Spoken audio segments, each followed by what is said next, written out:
It's another Uninformed Movie Reviews podcast. Yeah, episode 61 to be exact. It is I, Frank. Across from the table, I have Danny, as usual, the new usual. With two hands. Danny with the two hands. And David is on hiatus / paternal leave. But he is not getting high on hiatus. I just want to clarify that. Good clarification. Mm-hmm. Today, we have a battle of the prequel series. An Amazon Prime versus HBO Max, if you will. yeah. If thought you were going into something else there. No, not yet. We got Lord of the Rings, Rings of Power versus House of the Dragon. Yeah. How crazy and coincidental that two prequels of two very prolific fantasy series happen to be coming out on almost the same weekend. Yeah. Pretty wild. Yeah. Some would even say fantastic. Maybe even planned. Whoa. The streaming wars are real. Yes, very real. We're going to have a little compare and contrast, if you will. Yeah, each of these has its strengths and weaknesses, I feel. Mm-hmm. We're not really going to definitively say which one's better, I feel. I will. You will? Yeah. Okay. I definitely like one more than the other. That's fair. Well, I was going to say it's a lot like... it's just two different sides of a coin, I think. You know what I mean? They're different flavors. Yeah, they're not the same show. Some people like cookie dough. Some people like butter pecan. Yeah. Some people just like vanilla. Yeah. You know? Everybody's got a preference. Yeah, it's like a Pepsi or Coke. You know what I mean? Yeah, and I mean, just stats up top. I couldn't find like a lot of budget information except for the fact that like all together, because they're already planning like 3 to 5 seasons of Lord of the Rings. They had it's to. It's gonna be like $2 billion they're gonna throw into this. Crazy. Well, so far they've thrown $500 million. Nice. Yeah, they're gonna exceed some budgets. House of the Dragon currently rocking an 8.7 out of 10 on IMDb and an 85% on Rotten Tomatoes. Lord of the Rings, The Rings of Power, 6.9 out of 10 on IMDb. But also an 85% on Rotten Tomatoes. That's interesting. That's an interesting statistic. Yeah. Before we get into the why, though, I want to thank all of our Uninformed movie lovers for listening. Thank you guys for growing our audience. It is growing. It's super cool. Give us a like, share, and subscribe on YouTube if you're on it. If you're watching us on a console, all you got to do is push up and hit that little thumbs up. If you're listening to us on Apple Podcasts, give us a follow. Give us a 4 to 5 star review. 5 stars preferably. I'll take a 4. 5 would be cool, Frank, but I'll take a 4. Frank is always known for his 4s. Yeah, I'll settle.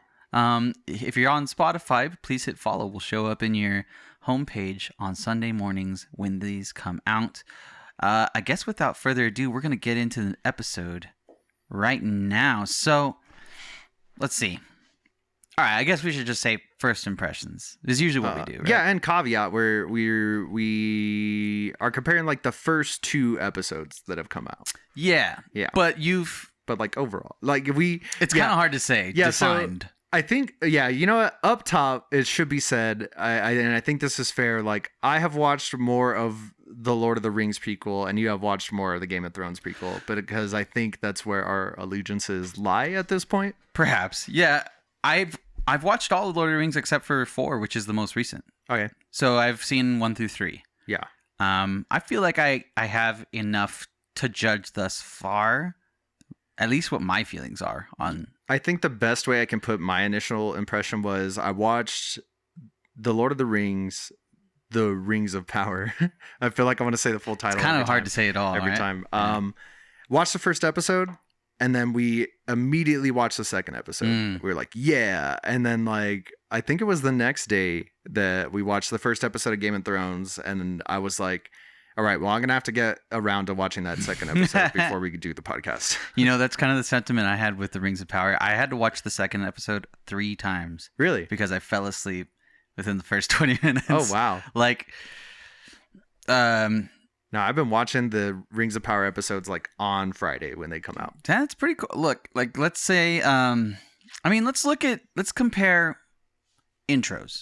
Okay. Yeah. And they're both pretty great. I think that where the Rings of Power gets its leg up on House of the Dragon is it's not using a theme that was from a show prior, Yeah, true. which they don't bring until the second episode. They have some nice homages of like already established themes because it's the same composer who did From the Lord of the Rings trilogy and the Hobbit trilogy. Which, I mean, the music is banging. Yeah, dope. I mean, it is really good. Before I get too far on that, though, I love the opening sequence. It looks like it's the music playing on a surface and like the sand's reacting to it. But it's I mean, like I'm sure that it's cool being... vibrating surface sand thing that you see like on the internets. Yeah, like a science experiment kind of thing. Yeah. But it does seem like obviously that they are doing that. I don't know if they're doing that with computer generated images at all. I'm sure they do. It'd be easier to control. Yeah, and they're creating like sigils from the lore and stuff like that. And it's a really cool sequence. I like how you can see like the kind of black corruption of like was it Morgoth? The spread of evil. Yeah, kind of cool. I like that a lot. It is a good sequence. I think that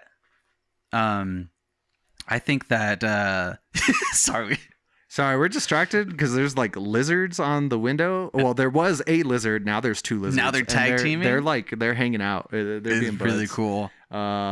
I wish you could see a viewer. Sorry. I'm sorry. Dragons. We have dragons here. Yes. So I really like. I think that the Rings of Power has the leg up because of the original music on the front.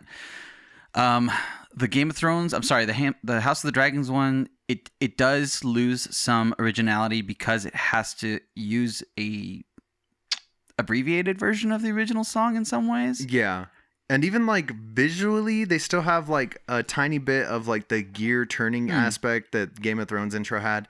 And the quality of the intro doesn't look as clean to me as the Rings of Power one does. No, you're right. Yeah. I mean, let's just say overall, Rings of Power is a more visually polished because you can buy that sort of thing. Yeah. I mean, one show has considerably more funding than the other one. Boy, is that true. And you can see that. Looking at the intro of House of the Dragon, I do like that it does go from the lore, and it does change each episode based on which new heir is added to the line of succession from Old Valyria. Because what it is it's the tale of the doom of Old Valyria. Okay. And the bloodlines are the Targaryens going down each from each. Yeah, it makes sense. Yeah, so... the lead up to them almost being wiped off the face of the planet. Yeah, and it all dips down into like that chasm, you know what I mean, at the end. So I think that's really cool. It doesn't pull off the same awe-inspiring effect that the original Game of Thrones map does. No, I don't feel the same feeling of like stoke and amped that I do at the original Game of Thrones intro. When I first saw that Game of Thrones intro, like when I was initially watching that show, I was just like, that is one of the coolest things I've ever seen. Mm-hmm. And they change it almost every episode. It's better. Yeah, so I'm going to dock him for originality points on that. Like, it's good. Originally, the first episode's a cold open. I don't even think they show the intro. They don't play the intro music either. No, I think you're right. Yeah. It's not till the second episode. And then I'm like, oh, okay. So they're bringing this back. Okay, cool. I guess we can move into, let's go Rings of Power episode 1. Okay. I mean, I can't recall the exact events, but like general overview of it, you know? So, we get introduced to Galadriel, or at least young Galadriel, you know? 1,000-year-old Galadriel. 1,000 years. Versus 8,000-year-old Galadriel. Yeah, she's super young. Yeah. A babe, if you will. They've changed her quite a bit, especially even from the books. She's more... Yeah, see, well, the thing is, I'm not a giant nerd. Yeah. I think that's why I have qualms with this show. Yeah, I don't know, man. I haven't read the books. I'm a big fan of the original trilogy and their accompanying video games. Oh, yeah. The Hobbit trilogy sucks. It's so boring. But that Hobbit animated movie slaps. And the Lord of the Rings. Have you seen the animated Lord of the Rings one? Yes, they're great. Yeah. They're fantastic. It's fantastic. So that's where my love of the series comes from. So yeah, I don't know. There's probably some big old nerds out there that have complaints about i.e. me. Accuracy. Yeah, big old nerd sitting across the table from me. I imagine a friend of the channel, Brandon Blocksdorf over at Apollo City Comics. He loves it, but yeah, I'm sure he has complaints though too. Yeah, there's gripes. Yeah, I have some gripes. But yeah, she's and it's funny because it's gonna mirror the female protagonist of House of the Dragons, and that they're both female characters in their realms who want more than what's expected of them as being like women in their aspects. I think that's less the case ways. in Rings of Power. Because she's a respected general. Yeah. You know what I mean? But at this point, she's like expected to like... Die. Her thing is like she's expected to go retire and die. Like essentially go to the Die Lands in Valinor. Yeah. They're like, all right, you did great. Time to hang it up. And I love how her entire troop, after she fights the Frost Troll, they're just like, you know what? The side quest is way too hard. Yeah. Like, we quit. We're not doing this We anymore. finished the main quest like so long ago. Can we just like go back? And they just drop their swords. Because they don't need to be there. Because she just like overpowers almost everything she fights in like a second. Yeah. Which is kind of boring. It might help that they're there because while they're dying, she has a chance to form a plan. You know what I mean? They're the red shirts. Yeah. They're the cannon fodder for her. Yeah, you need some fodder. So they changed up Galadriel quite a bit. She's more of like a knowledgeable sage in like the original content. You know what I mean? Yeah.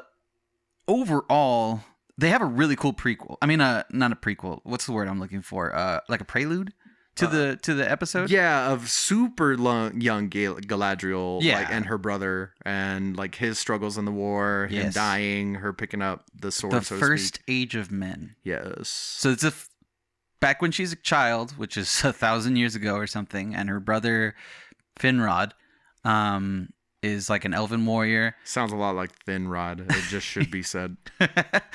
He is part of the battle that initially takes place on the first occurrence of Sauron, who is an understudy Of Morgoth. Who was originally Malachor. All right, this is my problem with. All right, here we go. Okay, I'm already here, and because it's this story is original, and it had to be original because it was taken from a text that is essentially the Bible, Silmarillion. It's so stacked. I mean, it's made of 5 books essentially in one book, and it's just stacked with like genealogies, and the lore is really convoluted. I mean, there's like one main god essentially overall, Iluvatar. And then he creates like a subset of gods, and then there's all these subset of mini gods and angels and stuff, and then that's where like the line of like Gandalf and Balrog and all are. And then, you know, Malachor, who was originally Morgoth was originally Malachor. He's corrupted and turned into Morgoth. Okay. Morgoth, like a Satan. yes, it's all a biblical allegory. You know what I mean? He is literally Satan. And that makes sense because as you were going through it, I was like tuning out a little bit. I was like, oh, my brain was having trouble. Morgoth equals Lucifer. Malachor is Lucifer, turns into Morgoth, Satan, and then Sauron. I guess I don't know. You could probably equate him to still Satan or like Judas or something like that. Sure. You know what I mean? My problem is that they do a decent job. I think they had to like really cut it down to get like general viewers into it. But I mean, they skip over something like 15,000 years of existence before they get to like where Galadriel is. It's like a couple of years in an elf's eyes. You know what I mean? Yeah, that's true. And they don't really establish like what the Silmarils. I guess they do in a couple of the episodes. They kind of like mention what they are, but they don't go over like the significance of why Morgoth is here, why corruption is here, why he took the Silmarils, why there was a war in the first place with Finrod, with Galadriel's. It's the corruption of man, essentially. You know what I mean? Like the elves fought with a subsect of humans that were the Southerners. Yeah. That were the betrayers. No. The Southerners fought with Morgoth originally, and that's why they are the betrayers, and they weren't given extended lifetimes. The humans that fought with the elves on that side for light or whatever, they were rewarded with Numenor, the island, and they were rewarded with extended lifetimes and the ability to stick their nose up at everybody. Essentially, yeah, because they are pretty prissy. Yes. But you know, Aragorn descends from the Numenor, and that's why he's so old and stuff. That makes sense. Yeah. See, but like as a casual viewer, like I just want to see some orcs get like super fucked up. And the orcs look cool. The orcs look cool. I do like how they do some really good, as you get into later episodes, I'm just talking about episode 1 right now, but they do some really good stuff laying down the foundation in episode 1. I think it is kind of a slow episode overall. Yeah, it's a little bit slow on the start. You know? They do have to introduce like 6 characters that the story revolves around, essentially. Yes. You know what I mean? You've got... and they're almost separate storylines too. Yeah, they're all different like characteristics of the world. Yeah. Kind of by race. You have like the elves, Yeah. the humans, the Harfoots, which were just made for the show. The dwarves in the first episode? Not by the point of view. Yeah. I don't think... Not in the first episode. The dwarves are introduced in the second episode. But we still don't get a POV from a dwarf's perspective, No. really. So it's really Galadriel, Elrond, Eriadin, the Black Elf, Okay. and Nori Yes. is the Harfoot. Harfoot is a race that they made up that was supposed They're all made up races, Danny. Oh, wow, humans are real, guys. Yeah. But the Harfoots were made up for this content because the hobbits were established to not have emerged until like 200 or 300 years, if I'm not wrong, before the time of the Hobbit, Yeah. which is still way far Which away. I would imagine Harfoots just got tired of like moving all their shit around all the time. Yeah, it sounds like an exhausting nomadic experience. Yeah. So they're funny. You know, they're the comic relief. Yeah. Kind of like the dwarves. I'm very not interested in their story. I want to see one get eaten by a wolf. Yeah, I'd be down for that. I want to find out For those, who wargs? naked homeless man is. Yes. Okay, I guess we'll just get to that part too. Yeah, I'm just bouncing around really. I mean, it's fine. Yeah. Yeah, because those are the most intriguing things to me. Well, really, I'm Is really he down. Gandalf? No, he's not Gandalf. Do you know that for sure? Because I'm that's been my big thing. pretty sure he's not Gandalf. I'm like, just tell me he's Gandalf or he's not already. Gandalf. No, Gandalf would be. Here's the thing, though. They're messing with the timeline Yeah. because, I mean, okay, there's supposed to be a considerable amount of time from where they are now up until Lord of the Rings, and Gandalf is only supposed to have come down to Earth from the heavens. He's like, Gandalf is essentially like the Holy Spirit, but like put in like a corporeal form. So even if this isn't Gandalf, it is just another wizard. It's probably just a wizard. All right. Like a celestial wizard. I think they were called like the Blue Wizards or something like that. Anyways, he's magical for sure, but he's descendant from like the heavens and stuff. We don't know who. I don't know. Maybe they'll pull a 180 and they'll say, "Hey, yeah, it's Gandalf." And he's like, "Oh, but that's wrong again." You know what I mean? I'm down. Let's do it. Anything that angers nerds, I'm down for. I think that's kind of my problem, though. Is like Tolkien is not a property you're supposed to do that with. Hey, they are consulting with his grandson on this thing, so what are you gonna do? Does he know? He's not even the one that made the Silmarillion. It's like, but my grandpa. Yeah. Even I don't know. I have some problems with it because it's not nearly accurate, and I guess that's my problem overall with the show is that while there is some established canon in House of the Dragon for what does happen, it is through the interpretation of 2 history tellers from the book. And it's stated in the show and even in the book too that this is from a subjective point of view. This may or may not have happened. So history. Yeah, because one of the sea serpent, he says something to the effect of like as far as like the oldest texts that are like still around and whoever wrote those. Yeah. Well, yeah, it kind of illuminates the fact that history is written by the winners. Yeah, I mean, and that's exactly. But my problem with Rings of Power is that's not the case. In Lord of the Rings, it is factual and like, I mean, this is established. This is the creation myth. The creation myth is known. You know what I mean? Like there are gods, there is magic, there are dragons, and there is one God, and it's very Christian. You know what I mean? But House of the Dragons and Game of Thrones, the whole thing is in this world, in this time of Westeros and all that, there is some magic and there's dragons. I mean, I don't even know if there is magic, but there's definitely dragons who are magic. Yeah. But the whole thing with the whole appeal of Game of Thrones too is like set in a realistic kind of situation, and no one knows the creation of that entire world too. So I think it's more open to interpretation in that way, and that there's more mystery in that way. Well, and I think you had told me before, like even the text that it's based off of is less of like a point for point text and more of like a list of names and lineages. Yeah, which is kind of what the Silmarillion, but the Silmarillion is just like, nope, this is how it happened. In the beginning, there was a song, and it was Iluvatar, and then he resonated with all these people. It's literally weird. I mean, just the fact that Rings of Power is forsaking the Bible, as he put it, makes me like it even more. I guess so. Yeah. Filthy casuals will like this show, I think. Yo. I'm not going to... I guess I am being gatekeeping elitist. I just wish that someone would have respect for Tolkien rather than just pushing his ass into his grave further. Weekend at Bernie's, man.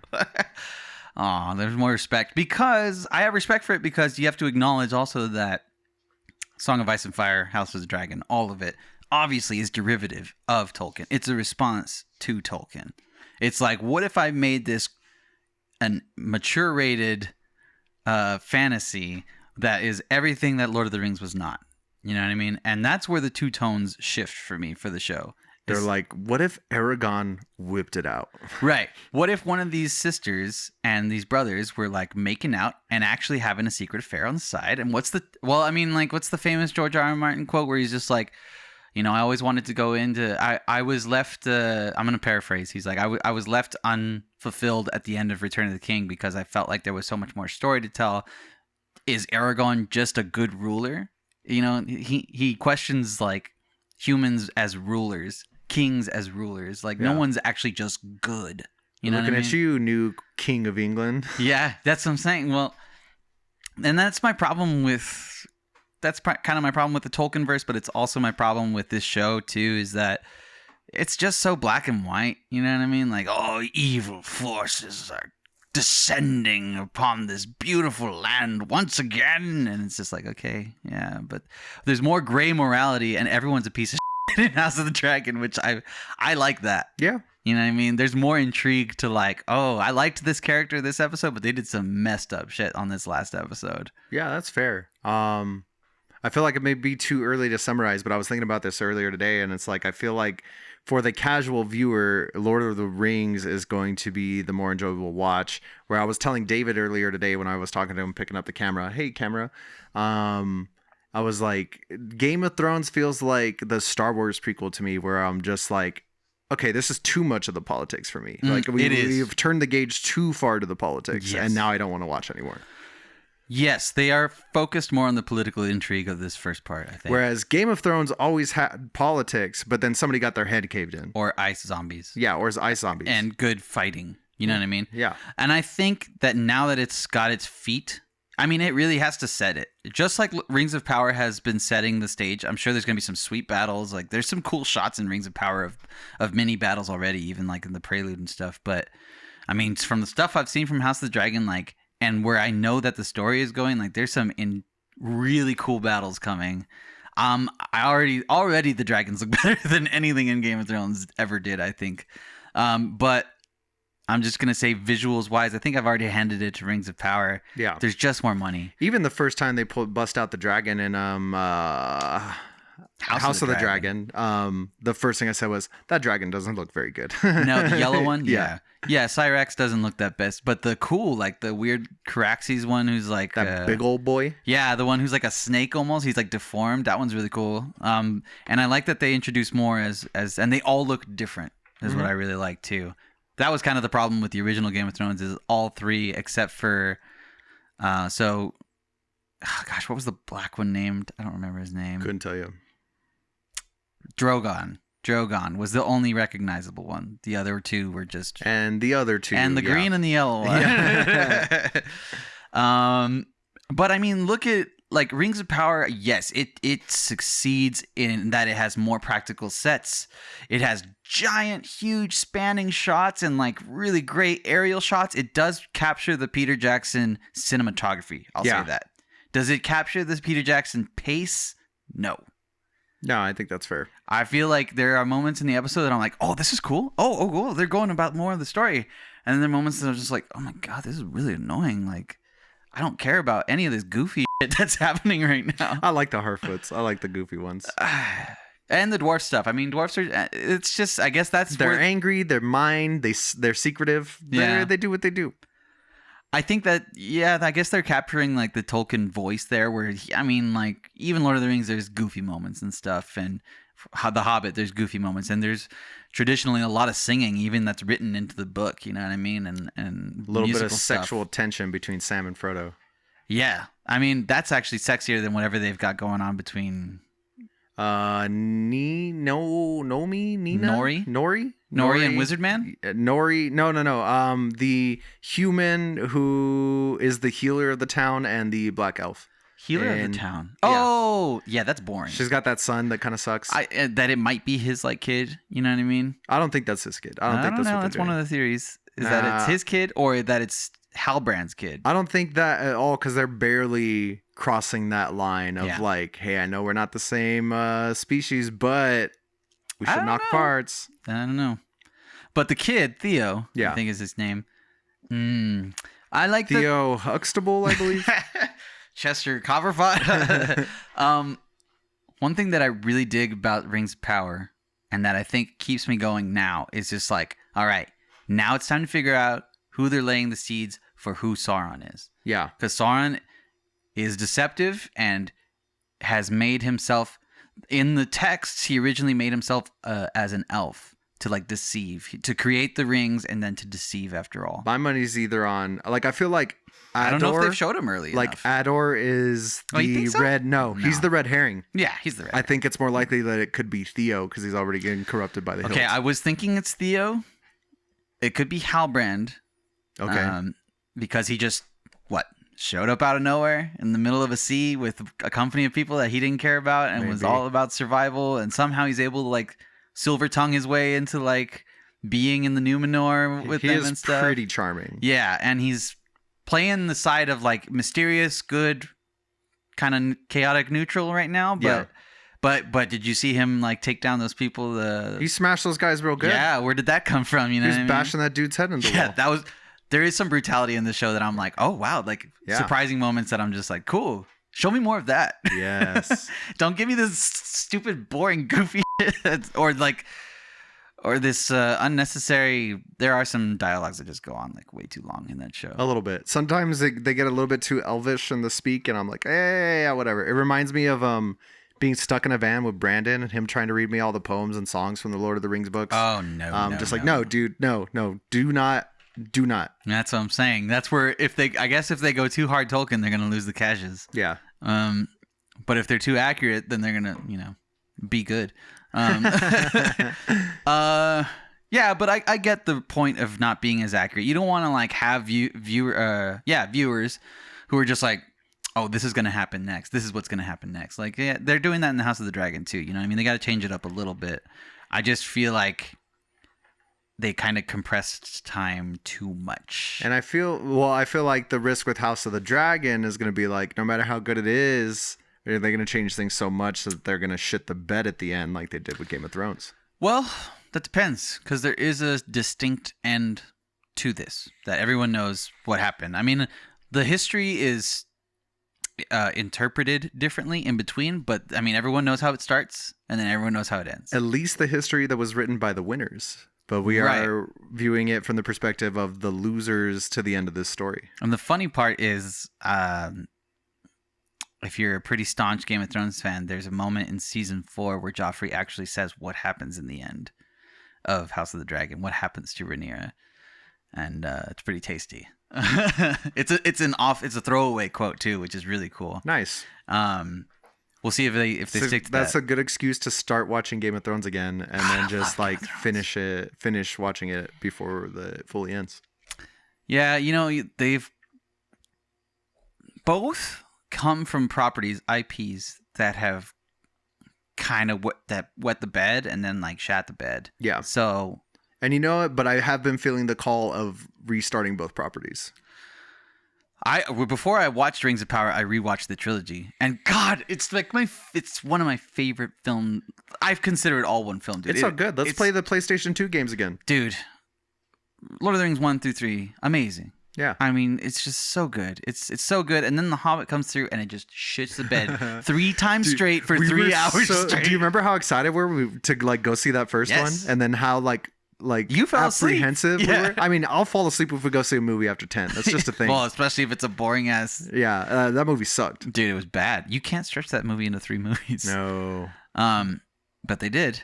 Like, just show me the dragon already. And it's not even that good. Yeah. It's just like one dragon. Yeah.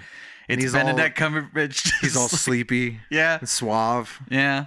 Nah. It's bad. The Hobbit trilogy is just bad. They should have just replayed the animated Hobbit in theaters. That would have been cool. I guess it's close lengthwise too. You consider it depends where you consider Game of Thrones to truly fall off the wagon. And I really consider season 8, episode 1 is where Game of Thrones just like lost the wheels and fell off the wagon. We all watched that season together, like as a group at your house, and I just remember like you getting progressively angrier. I was like, as the it'll get season better. went off. It was It'll so get better. funny. Yeah. To where at the end, like in that final episode, you were just like standing up and like screaming. It was so good. No! You guys didn't see me on the final episode. We were going to play a show. I remember this date vividly. Oh. We were going to play a show at someplace Was downtown. it that show that got canceled? Essentially, And then it we got had a canceled. house show? Yeah. Okay. I think it was called Club I Love You or something like that. Club Here I Love Club You. Here. It's so stupid. Anyways, so the final was airing right then, and then we were gonna go play that show. So I like timed it perfectly to like watch. That was it. with Go Outside. I think so. Yeah. Yeah. And It If was We that Were night. Turtles. Yeah. I still have that shirt. I remember that. Okay, so I remember like being prepared to just be like in pain, and I watched it, and I remember like just groaning so hard when it was in like the last 10 minutes of that episode, just being like, "Oh, you gotta be kidding me! Oh, that's how they're ending it? Oh yeah, Maybe that's why the sound guy didn't show up. maybe it was bad. I still have very vivid memories of that, but I also have very vivid memories of like begrudgingly going to see the third Hobbit and just being like, Well, we watched the first two. I guess we got to watch this last one. and just being like, okay, it's over. That's cool. That was bad. Yeah. So it's weird. That's why I was saying, I wonder if it's like, it depends on where you think Game of Thrones really started to suck. And I think it's season 8. So then you got to consider that that's maybe like 10 hours. And The Hobbit collectively is like maybe 8 hours, 8.5 hours. But that's the challenge that both Felt like 10 though. It's so bad. Like I can't watch any of it. That's Yeah. the problem. I'll never Like, rewatch any of those movies. it's bad. There's no Well, reason you to. just said you're gonna try. No, I'll rewatch the Lord of the Rings trilogy. Yeah, I'll do those. I'm not gonna. That's touch the the real Hobbit again. challenge right Yeah. there. Yeah, but it'll be great. Or you can like really just be like a masochist and like watch the first 3 Hobbits just to get through it, Nah. and then get into the third. I'm good. I'll rewatch the animated Hobbit, and then I'll watch the That's Lord of the good. Rings trilogy. And that one's real. And then good. I'll watch the animated Lord of the Rings just as a nice little cherry on top. So good. That is the problem that both of these properties face, though, which is weird how they're kind of parallel in that. Yeah. You know what I mean? They have Fantasy. They kind of have to redeem themselves. Tolkien less much because Tolkien is Tolkien. Everyone's gonna love Tolkien. And he's no dead matter- now, so Yeah, and he's dead. He doesn't have to do anything. he doesn't have to do nothing. He didn't even technically put out the Silmarillion. His son did, based on texts that he like wrote and stuff like that. He made a perfect 4 books, and then Well, he wrote it off of like appendices that Tolkien had laid out, right? yeah, he like had a whole like set of things like laid out for his mythology and all that. He stuff. like got into his dad's like desk. Essentially, yeah. Once he was done, he was like, "How can I make more money?" Yeah. This estate thing is cool, but Whereas Game of Thrones, yes, it's kind of like a genealogy, essentially, kind of like just saying small little facts in between, like who was the heir of Weir, what. This is a small part of well, not a small part. I think it's like a medium chunk of Fire and Blood. That is the Dance of the Dragons, and they reference it throughout Game of Thrones too. That's essentially what this whole part is. You still have starting from like Aegon's conquest and stuff, which I really hope Game of Thrones. I hope HBO kind of like gets some more momentum going, and like I've already said that Henry Cavill is going to be casted for really, I think either season 2 or for something related to Game of Thrones. interesting. And I would really like to see like a 2-hour or a 4-hour like event, almost like Chernobyl. You know what I mean? Like 2 or 3 episodes Okay. of just Aegon's conquest That'd be cool. with Henry I'd be down Cavill for a miniseries. playing Aegon. Right? Always down for a I don't think you can miniseries. stretch it seasons because it's just like we just want to see like Aegon come to Westeros and just obliterate wreck everyone things. with dragons. Just You know what I wreck mean? everything. Like how rad, and make out with all his 3 sisters. And stuff. I don't know how much I'm looking forward to that, but to each their own, Danny. Great casting choice in House of the Dragons, though. Must be yes. shouted out. Yes. Reese Reese Evans as Sir Otto Hightower from The Replacements. Dude, but it's all I was like, this guy looks so familiar. I can't place it. And then It's I was because just like, he's not as wiry. no, but he's from Little Nicky too. He's he's Damien, yeah. right, or something like that. He's amazing in Little Nicky. Yeah, great in Little Nicky. But yeah, great in he's the punter. Replacements. He's the punter in The Replacements. Yeah, Dude, that guy's so great, man. they're gonna take me legs. Dude, he is probably my favorite character next to Matt Smith. I mean, Yeah, Daemon Targaryen is why people watch this show. he has a villain's face. Oh, and God. it plays really well. Which is weird because like he's been such a good guy in like everything I've seen him, and he was the Doctor. But then in Last Night in Soho, he was technically a villain, I think. I already forgot about Last Night in Soho. Yeah, he was the bad guy in that one of them. But I mean, he is pulling it off. Oh, he's the one that like originally like seduces her, right? Yeah. Yeah. So I guess that's where. where we kind of get like a little taste of Yeah. what he can do, his range. And at the same time, you're just like, man, Damon is a terrible piece of shit, but man, I really think Rooting he's for him. dope. Yeah, yeah. Like, because when you know in, it's kind of, when he walks in, it's like someone throws like a draw 4 wild card in Uno. You know what I mean? Like something's gonna happen. We got to see what's gonna happen. I think Paddy Considine is fantastic as Viserys, as the king. I think he does a good job at like the not so much brooding, but like the heartbreak. You can like see the pain like in his face, Oh, yeah. which is good.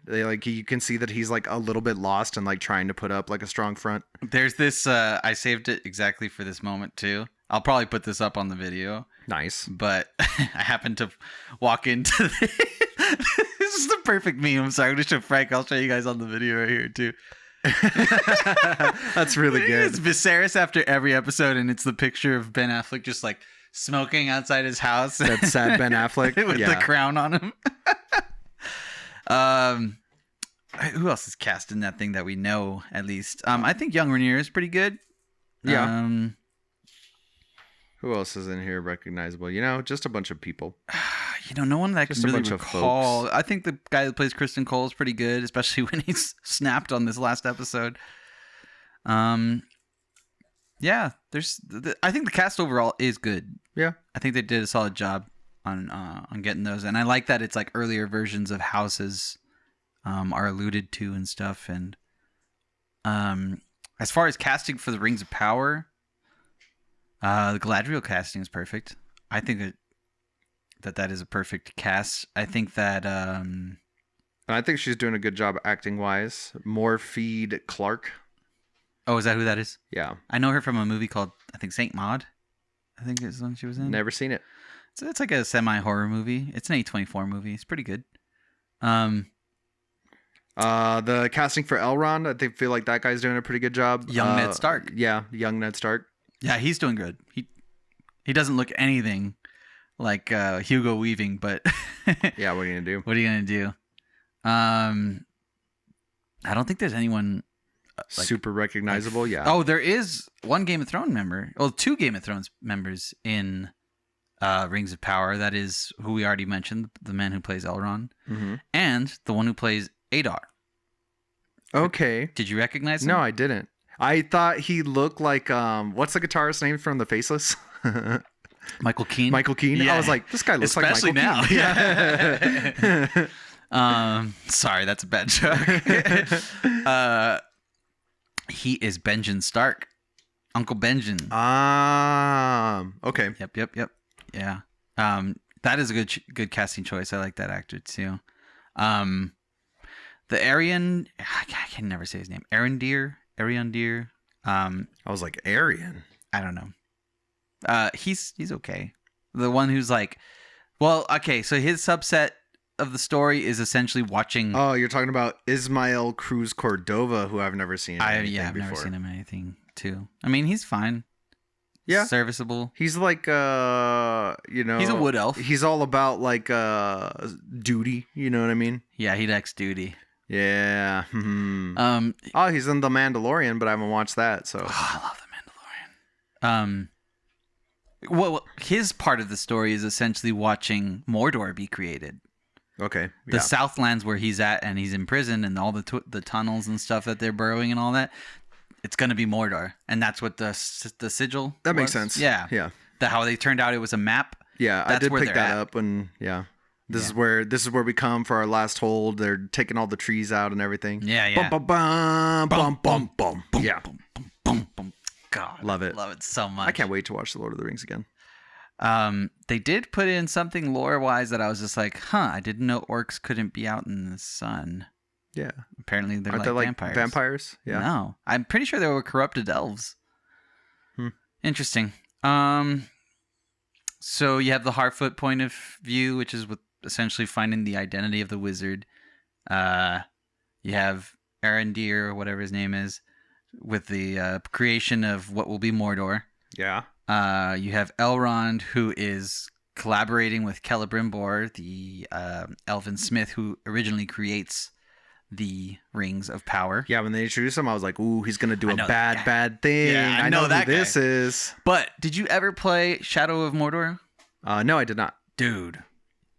I suggest that game to anyone. It is a really good version of Assassin's Creed, but... What about people without thumbs, Danny? That's insensitive. You can still play. They have adapted controllers. Really? Yeah. That's nice. That's cool. I mean, they're expensive, but... that makes sense. It makes sense.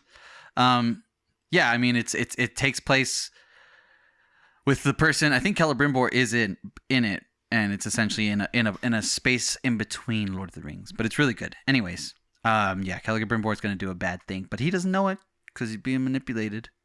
So that's pretty much where Elrond's story is. It looks like he's trying to facilitate the building of this forge that will have the power to actually create the Rings of Power.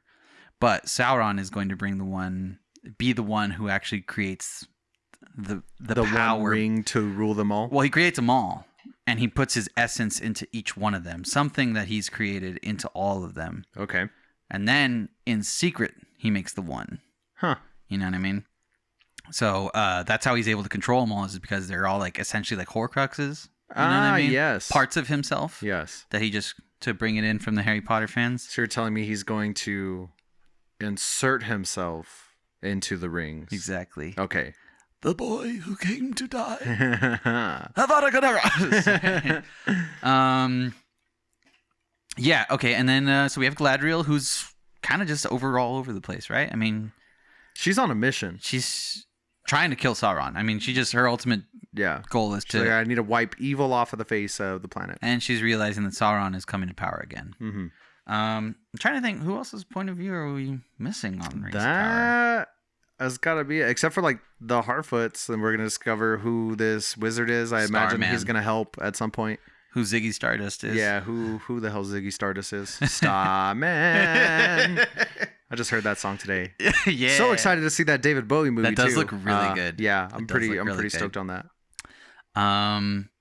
So, I mean, I think that this first season it's really starting to pick up steam now, right before episode 4.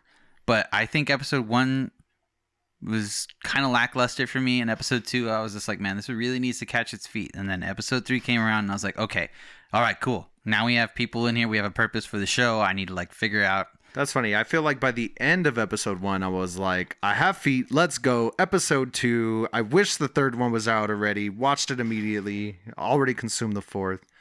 It'll be interesting to see where both of these series are at the end of their first seasons. I feel like that'll be the true telling. Yeah. I mean, I'm going to propose. No one knows where the end of these seasons are going to, because now in House of the Dragon, I guess you watched episode 5 then. Well, most recent. House of the Dragon? Yeah. No, I watched the first 2. I watched what I was originally obligated to. And then I had not watched anymore. Okay. Well, I won't spoil things for you, but I'm just going to say that where we're at now is for episode 6 is that there's going to be a time jump, so it's actually different actors now. Interesting. Yeah, so it's going ahead like 20 to 30 years, I think. Into I didn't like the time jump in The Walking Dead, so we'll see. It looks cool, but it's a good way to like. It's gonna establish the conflict. I don't think that the actual civil war will begin until maybe the 9th episode or the last episode. Okay. Of this season, but there's still a lot within that civil war that happens that is pretty cool. We'll see. Maybe I'll check it out. Maybe I won't. Maybe I will. Maybe I won't. Maybe go yourself. You will like episode 3, I think, because I think that's where they fight the crab feeder. Okay. Yeah, I got introduced to the crab feeder at the end of the second episode. Yeah. I was like, that's kind of metal. Oh, it's very metal, especially the 3rd episode. Okay, so and then Rings of Power, where I think it's gonna stop is I think that it'll probably stop with like the forge being created. Yeah, like they won't get to the rings quite yet, but they'll have that forge cooking. Yeah, they'll be like, oh, I wonder what cool stuff we'll make in here.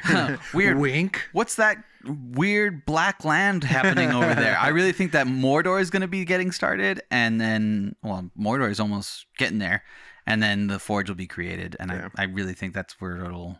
We may get like a big teaser as to like who Sauron is acting as, but that might be the lingering question for the entire show. Who is Sauron? Yeah, who's actually Sauron? Yeah, he might wait till the very end to reveal himself. And it could be that he did one of those things where like he reincarnated himself, but maybe he made it so that he's like not activated, like a sleeper agent or something. You know what I mean? So that it makes it harder for us to guess. What's that thing called? A Manchurian candidate. Yeah. Yes. Could be like that. I don't think it's going to be one of the elves. I really don't. Because there's, even in the previews for like the coming episodes and stuff, there's this one devious looking elf that I don't know if they're trying to red herring. Yeah, it's also. probably another red herring. Yeah, because it's just too. Yeah, I don't think it's going to be Michael Keane, and I don't think it's going to be one of the elves. My money's on Theo. I was thinking that he would probably turn out to be, if he's not Sauron, he'll probably turn out to be the Witch King. Do you remember the Witch King of Andor? Yes, maybe. That'd be cool. Because he has the flaming sword, and that sword, I think, is the flaming sword. It's like the hilt that he has? Okay, cool. Yeah. And the Witch King is so metal, dude. Yeah. And they never say who the Witch King is in the books, or I think even in the movies, they don't really establish like where his origin is from.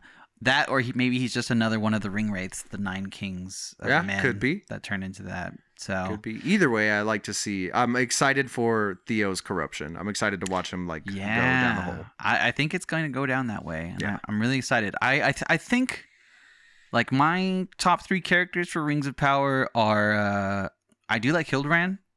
Halbrand. Yeah, I'm pretty sure it's Halbrand. I like him a lot. I think that he's a very dynamic character. Mm-hmm.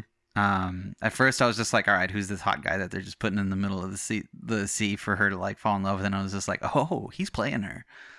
And then I was just like, oh, he's a badass. He's got his Jerry Garcia in a pouch that he's super secretive about. Yeah, exactly. I like Theo. I like what's going on with Theo. I like Galadriel. I feel like she's kind of one-dimensional.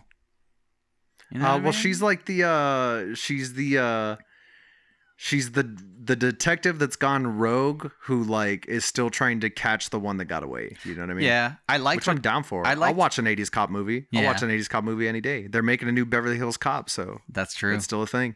I like how she just says F all of this right before she goes to the dying lands. What I mean? That's a cool part. I like when that happened, I thought everybody else was about to get smacked by that comet, but that's not how that ended up. Yeah, that was cool. I'm intrigued about Starman. Yeah. I want to know. Other than that, I think that's like all I really... Elrond's like, I didn't even really like Elrond in the original Lord of the Rings. He's not one of the best. Nah. But his relationship with the little elf or the little dwarf, that's pretty cute. It is cute. Prince Rudin or something like that. Yeah, whatever his name is. Yeah. Rude boy. More like. He's got that thick Scottish accent. Yeah. Pretty funny. Yeah. I like how all the Harfoots are essentially Mike Myers in a handful of his roles. Yeah. I like how all the Harfoots have like essentially a Dublin accent. They're all Irish accents and stuff like that. It's pretty cool. There's a lot of production value in this show, man. True. I mean,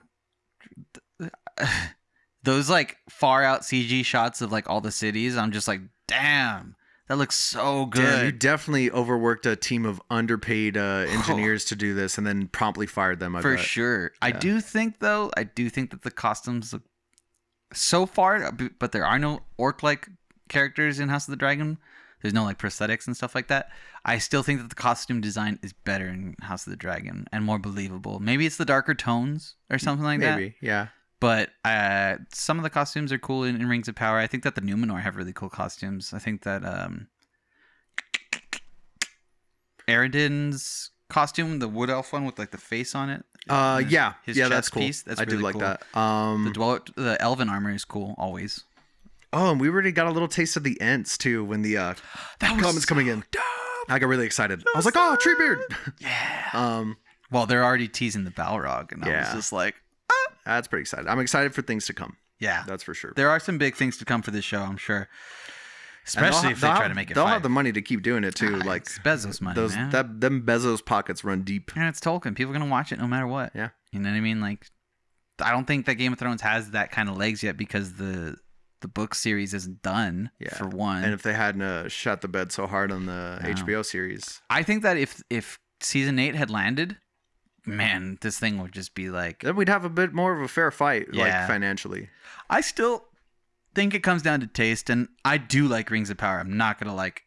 At first, before I got to episode 3, I was just kind of like, okay, this was an easy competition, but I do think that it does have some legs to be something very grand later. Like it's gonna make some really big waves, I think, and that it's really cool.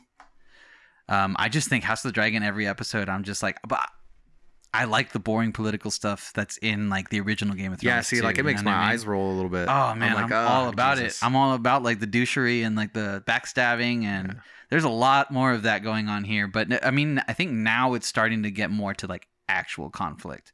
All right, I might dip my toes back in. I would watch if you don't get past episode 3 thinking like, okay, I kind of like this, then maybe the show's not for you. But there is action in episode 3. Someone gets sliced in half. It's pretty tight. Ooh, I do like that. That's how Ghost Ship starts, and that movie's fun.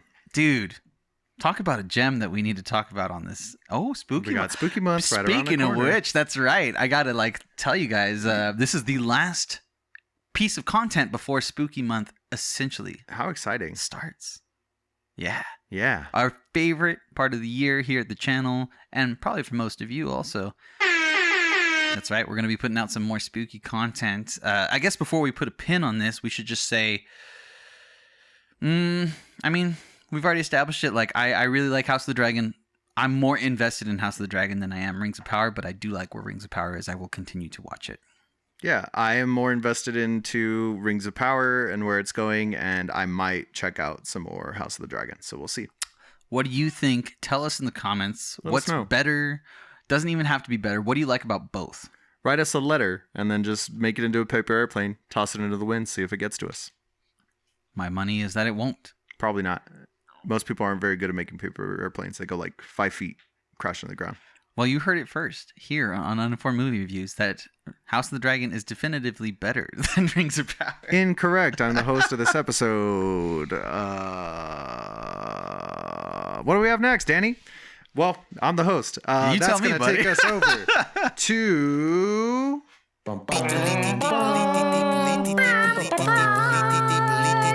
Oh, that's interesting. Let's see what we got. I have some movie news for us. And it's not an Ezra Miller newsflash? It's not an Ezra Miller newsflash. I saw one and I thought... Oh, really? That's David's place. I'm not going to take David's place. You don't want to encroach. Yeah, that's rude. You know, the guy's got his hands full right now. You know, can I interject really quick? Yeah. I heard someone, when I was having a conversation earlier this week, say the word "incringe" when she was meaning infringe. Oh, that's hilarious.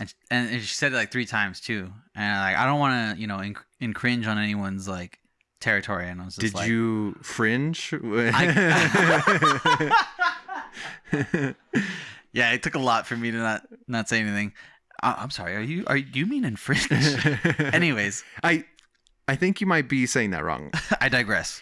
So this is almost a character limit extended, but like in the future, because this episode hasn't come out yet, but we have an upcoming character limit exceeded for Barbarian right around the corner. That's right. First of the spookies.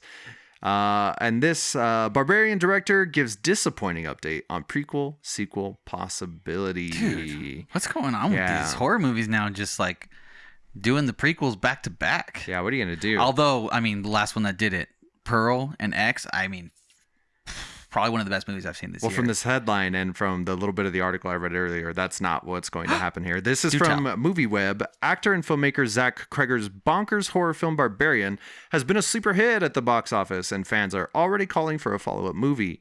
I don't see how you could.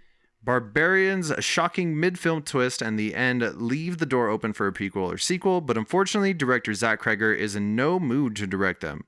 Kreger agrees that an amazing idea can entice him to make a sequel, but for now, it's not in the cards and probably won't happen in the future either, or so he told comicbook.com recently. He told the Hollywood Reporter, "I don't think I'm necessarily interested in a prequel right now. I think it would have to tell the story of Frank, actor Richard Brake, and I'm personally not interested in making a movie about a man who abducts women. Yeah. I'm more than happy to have that be the setting for another story like Barbarian is, but I don't want to watch that guy for an hour and a half. I could be thinking about it all wrong. Maybe I'll change my tune, but at the moment, no.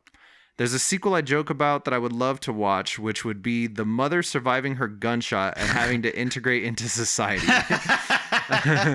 She could attend community college and get her learner's permit and get a Tinder profile. That would be fun. I'd watch that movie. I don't know if I'd make it, but I'd love to see it." See, this is why comedians need to make more movies. They know when to stop. Yes. You know what I mean? Yeah, they know when the bit's over. Yeah. And I mean, bless him, you know, he's not in it just for the money at this point, which there probably would be, but at what cost? Yeah, I'm sure the production house will try to like squeeze another one out. Sure. But like, why? Why do it? What more can you do? It's a How often do you pull it off? It's a beautifully contained story. It's chef's kiss. Which I guess this kind of falls into our character limit extended. Incorrect, because this week's character limit extended is about American Psycho. Okay, so we can just talk a little bit about this then. Yeah. I'll take that. Let's get back. I need to see if I can do a reverse in there. That'll be challenging but fun. I mean, the same thing. I mean, the only film that's kind of contained like this that did have a sequel that was arguably as good as the first one is the movie that I equate it to, Don't Breathe. And okay. Don't Breathe 2 was really good. I don't know if you... No, I need to see the sequel. Oh, wow. I mean, it was almost as good as the original one. I think probably it's just different. Okay. It was really good. But he's right. I mean, what more can you do with that? Yeah, and I don't want to see more about that guy. Yeah, we got as much as we needed know, and we know what happens to him. Yeah. So, and we know what happens. I know what he did. Yeah. It sucks. It makes you feel really gross in your gut. But there was only that much of it. Yeah, there was that much of it, and that's what makes it bearable. It was just like a nice, as much as a taste you need to really feel bad about the situation, and then that's it. And he wasn't even like the main monster. No. You know what I mean? Which I really liked. He created the monster. Yeah, exactly. And the monster in itself was a victim. Yeah, exactly. So it's cool. I mean, it's a movie that really, really subverts your expectations. I love the shift in tone. Oh, dude. So good. And I'm just like, oh, things are getting real serious. And it shifts gears a few times. It's, yeah. Yeah, I can't wait to talk about it even more. Absolutely. So keep an eye out. We have character limit exceeded for Barbarian coming out real soon. Yes, correct. And that'll take us to character limit extended for American Psycho. One of my favorite movies of all time and one of the most enjoyable rewatches I've ever had. Yeah. Just better every time I watch it. Every time we pick up something new. Every time I watch it, I feel like I'm like, I don't remember that happening, and I'm really excited that I do now. Yeah, there's little nuances and little parts in every scene that I'm just like, this movie is so hilarious. Yeah, this movie is hilarious. That's the thing. It's like a thriller. It's brutal, and it's so funny. Like all the actors, and it's a commentary and a social satire at the same time. Sorry. Goddamn, man. Yeah, it's not goddamn you, goddamn American Psycho. It's so good. One of the points I wanted to make that I couldn't fit in my chirp, the actors do such a good job that so much is just said through like quick looks and facial expressions. Like, it's so amazing watching this every time because there's no weak link in this chain. Every cast member is great in this. Even Reese Witherspoon's the Reese Witherspoon. Reese Witherspoon. Is it Reese Witherspoon? Yeah, it's Witherspoon. Okay. No, but it is her, right? I'm not envisioning. It is Reese Witherspoon. I saw her spoon, but I needed to know if it was her. Yes, it is Reese Witherspoon. Yes, you are correct. Yeah, she's a pre-legally blonde Reese Witherspoon. Yeah, I guess a small role for her, really. A big role for her at that time. Yeah. I mean, this is Christian Bale's best movie. I mean, aside from He's the got Batman some good ones. trilogy, I guess, but this is probably his best movie, I think. Like I can't imagine this role being anyone else. No, I don't know who else would do. Oh, younger Willem Dafoe. Yeah, because he could do anything. Yeah, but he's in the movie already. Yeah, he's in the movie. And he does great in his role too. Yeah, man. I mean, this movie is just like we said in our reviews, like ultimately memeable for the rest of time, and it's so comical. Like all the gifs in this movie just fit any situation you can imagine. You know what I mean? Oh yeah, I feel like even as a first watch for somebody now, like a younger generation who's never seen it before, I feel like there's still a lot of value there. Oh yeah. Like I would recommend this to anyone. Yeah.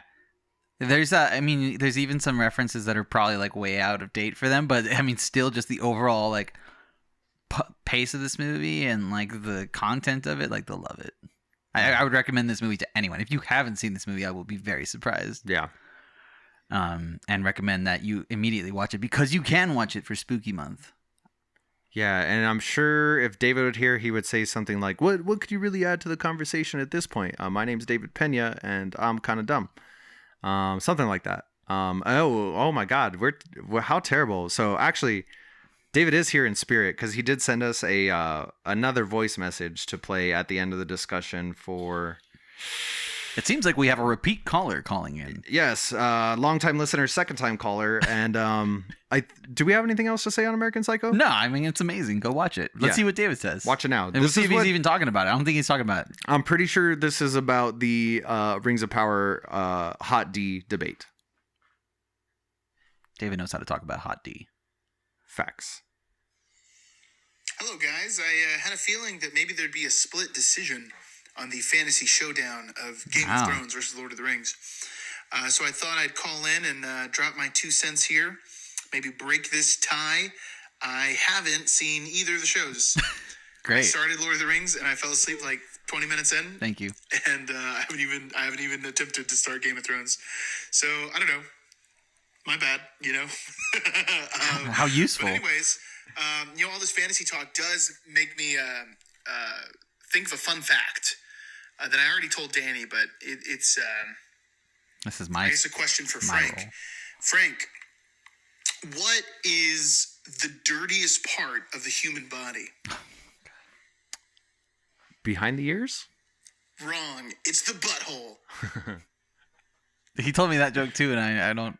All right. And that's that. I wanted to guess the butthole originally, but I feel like I thought it was going to be a trick question. I guess the mouth. And I think a mouth I think is the mouth dirtier than an might asshole. be the colon. Who knows? I don't know. I'm not a doctor, but my brother will be one day. Some people's mouths are dirtier than their assholes. That's for sure. I would say that David falling asleep in the first 20 minutes of Lord of the Rings doesn't mean anything. He's trying to raise twin babies right now. Yeah, and to be fair, he didn't even watch the other one. So that was a useless call and a useless joke. Yes. Thank you, caller. I almost wish I had totally forgotten about it. We almost had. We were that close. What are you going to do? Speaking of that close, it's time to wrap up this episode with everybody's favorite, very real hypothetical debate segment on this podcast. Peeps and Predicts, y'all. It's time.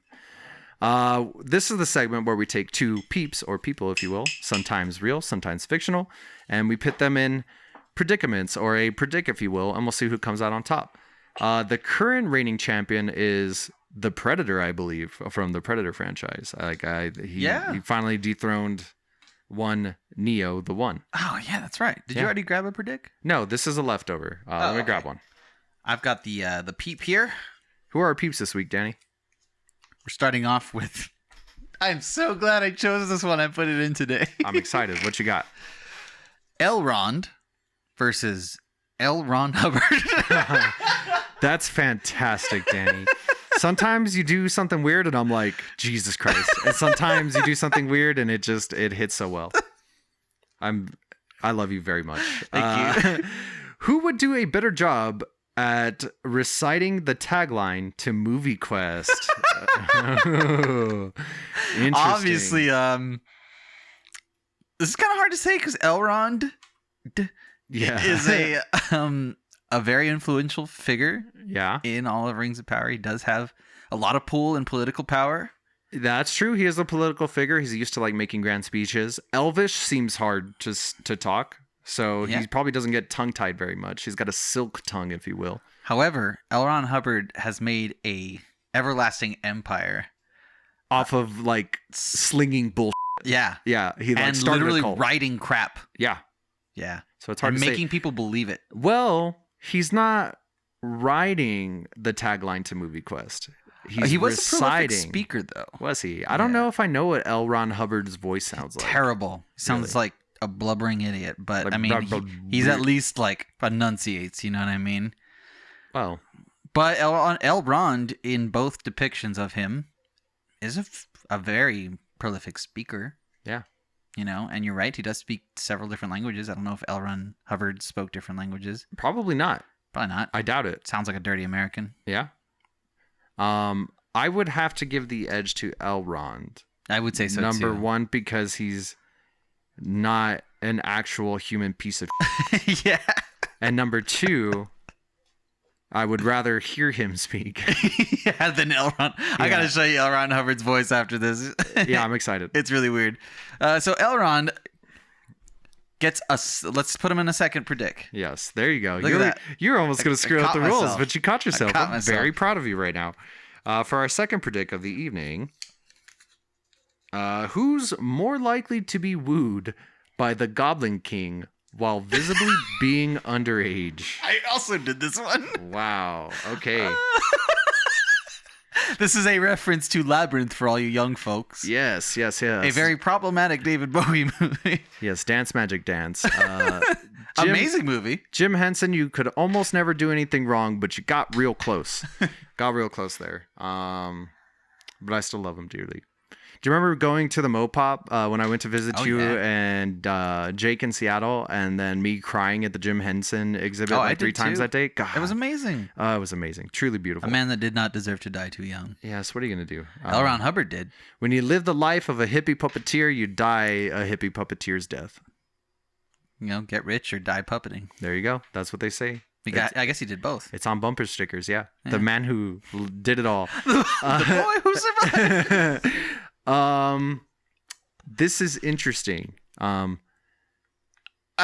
don't know. Elrond, I guess, probably has the edge on this one too because I feel like he would. he's a prettier being, True. and B would look younger for a lot longer. For a lot longer. I bet you L. Ron Hubbard looked like a old man at a young age. Have you ever seen him? A young L. Ron Hubbard? No. Have you ever seen him in general? Yes, I do know what he looks like. okay. Yeah. Like chewed bubblegum. I mean, if you can imagine Philip Seymour Hoffman looking really, really bad. Philip Seymour Hoffman towards the end? Yeah. Worse, honestly. Like, really ugly man. I don't know what he looks like young. I'm Googling it right now. Let's see if we can find him on the Googles. I mean, not great. I He want a looks like reference. a man. Let me see this guy. He kind of looks like that one guy, Donald Gleason? Donald Gleason, I think his name is. He's an Irish actor. I think that's who you're referring to. But then he became very ugly. So. I would have to give the edge to Elrond because I think he would be a more likely target for the Goblin King because he's way prettier. And I'm pretty sure they alluded to... I mean, I don't know what stance this has, but I think they alluded to Elrond being gay in Rings of Power, too. He's pretty enough. I don't think L. Ron Hubbard would be open-minded enough to let something like that happen. I think he was a closet, but he definitely like made it so that... No, maybe not. But he's also not one to be wooed. He's one to sucker millions of regular people and celebrities into believing in some crazy cult. Exactly. That's right. Yeah. Not unlike the Goblin King. True. Also a megalomaniac. They would butt heads too much. Someone's gobbling the Goblin King, and it is not. He'd be like, listen, Goblin King, your thetans are a little bit off. Hold these poles. Sorry, you're kind of a negative presence. Yeah. I mean, yeah, I would definitely give it to Elrond in both of these situations. I'd give it to Elrond in any situation. You heard it here first. For our final predict, Danny, you want to let us know what Elrond the elf and the Predator are facing off in? It's a fair fight. Elrond is pretty strong, I think. Actually, I don't know if I've ever seen him in combat. God, I love a Danny half fact. We almost made it out of this episode without getting one, but we got one. The final conflict being, who's more likely to choke and lose the big game in football? I guess the big game referencing the Super Bowl of sorts. I would assume that's the big one. Yeah. It is it is the big game. Capitalized, so it is the big game. Okay, yeah. Do we have to pay the NFL Network for saying that now? No, that's how they get away with it. Nice. By saying the big game. The big game. Okay, that's if we say the SB, then maybe. Oh yeah, let's not do that. Yeah. I think we already did. I said it once. Maybe they give you grace for once. We've avoided copyright flags before. Hopefully we do it again.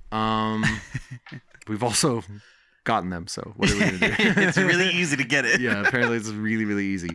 To blow the big game. Let's see. That's what it is, right? Like, who's more likely to blow the big game? like let's say they're the crucial player. You know what I mean? Let's say they're either the quarterback or they're the kicker making the final field goal or something. Or even a coach. A coach can blow the big game. Say you have one of the best running backs that has ever been a running back, and you're on like the 3rd-yard line. You have the game in the bag, and you decide to throw a pass and get an interception. Or in a more recent instance, let's say you're down by a couple and 64 yards away, and instead of having a Pro Bowl quarterback throw a Hail Mary, you do a 64-yard kick. Yeah, for example, something like that. Yeah. See, like, coaches can blow the big game too. Yes, they can. And then just stand there on the sideline like an idiot and go, oh, no! Oh! I love that gif of Pete Carroll just chewing gum. God, it's so good, man.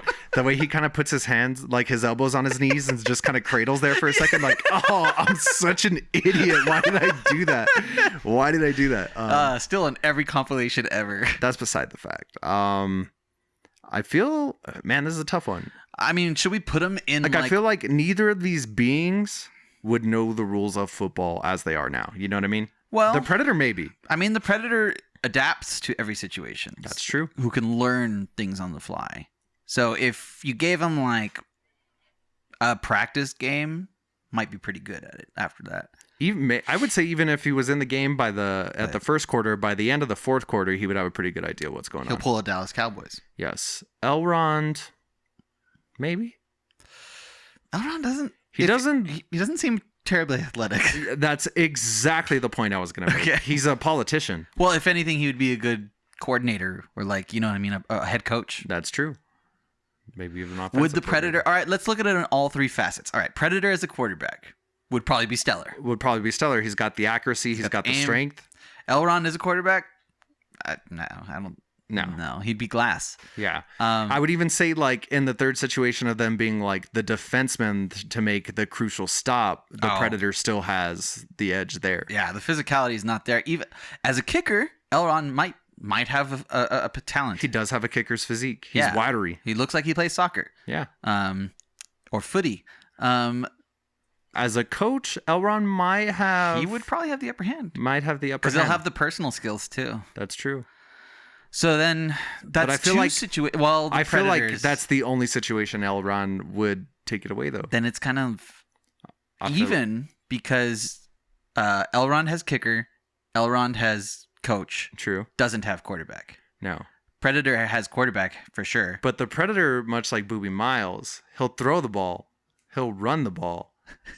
Like he can block, he can tackle. Hell, he'll mow the grass. He'll take out the trash. He'll probably kick the shit out of that ball. Like, don't get me wrong. Yeah. So I'm saying he has 2 facets too. So that's what I'm saying. Each of them have 2 facets. Which one is more likely to impact the game the most? I feel like the Predator. Yeah. Quarterback. Yeah. That essentially is who pulls it off. That's true.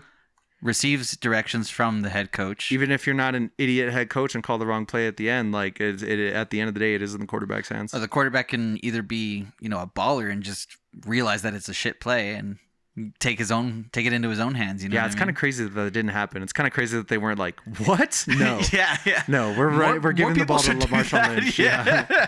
No, that's stupid. Oh man, that's so dumb. That's great. Marshawn Lynch.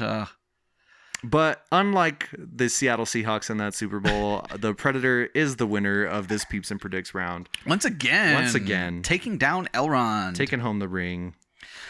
Well, I want to thank everyone for watching another episode 61, House of the Dragon versus Rings of Power. I would also thank you. And I'd like to invite you to like, share, and subscribe our channel. If you enjoyed what you saw today, share it with a friend. Yeah. Give us a shout out. Give us a hashtag, if you will. Follow us on Instagram at Uninformed Movie Reviews. For Spooky Month, I will also be probably seeing everything under the sun and doing a mini review on our stories. So keep an eye out for that. On Apple Podcasts, on Spotify, give us a follow and a rating. Yeah. And we'll pop up in your feed. You'll never miss an episode. If you were offended by me calling you a big old nerd, that sucks. Sucks to suck. You better be used to it if you're actually a nerd. Yeah, you know. Yeah. You know what it is.